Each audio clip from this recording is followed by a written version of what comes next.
जैसे कि आपने सवाल किया था कि क्या जिम गोइंग पर्सन्स जो हैं वो सिर्फ प्रोटीन से ही बॉडी बना सकते हैं या कोई एडिशनल सप्लीमेंट्स लेना ज़रूरी है, प्रोटीन पाउडर्स का इस्तेमाल करना ज़रूरी है या कोई और फूड ग्रुप भी ऐड करने चाहिए।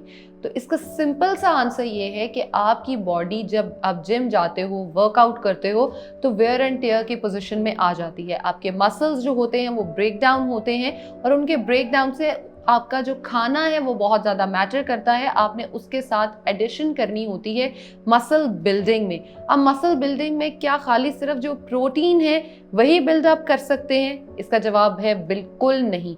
प्रोटीन्स आर वेरी इंपॉर्टेंट, लेकिन उसके साथ साथ आपको कार्बोहाइड्रेट्स की ज़रूरत है। आपकी बॉडी में जो एनर्जी है उसको मेंटेन करने के लिए आपको ड्राई फ्रूट्स की, नट्स की ज़रूरत है, ताकि आप अपनी बॉडी में जो है वो एक हेल्दी इन्वायरमेंट क्रिएट कर सकें।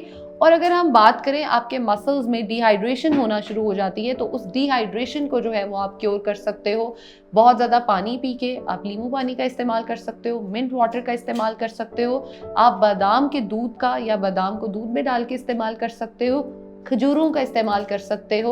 ये आपके नेचुरल सप्लीमेंट्स हैं। और अगर आप नेचुरल सप्लीमेंट लेते हो, अपने सारे फूड ग्रुप्स को कवर करते हो, तो आई डोंट थिंक आपको एडिशनल सप्लीमेंट्स की ज़रूरत है अपनी बॉडी बिल्डिंग के लिए। अपने प्रोटीन पाउडर्स अगर आप यूज़ करना चाहते हो तो कोशिश करें प्लांट बेस्ड यूज़ करें और बहुत कम करें। ये ना हो कि सिर्फ आप सारा दिन अंडे ही खाते रहें या अपने प्रोटीन पाउडर्स ही इस्तेमाल करते रहें। हेल्दी डाइट की तरफ आएँ, खुद को मेंटेन करें और खुश रहें। Thank you so much.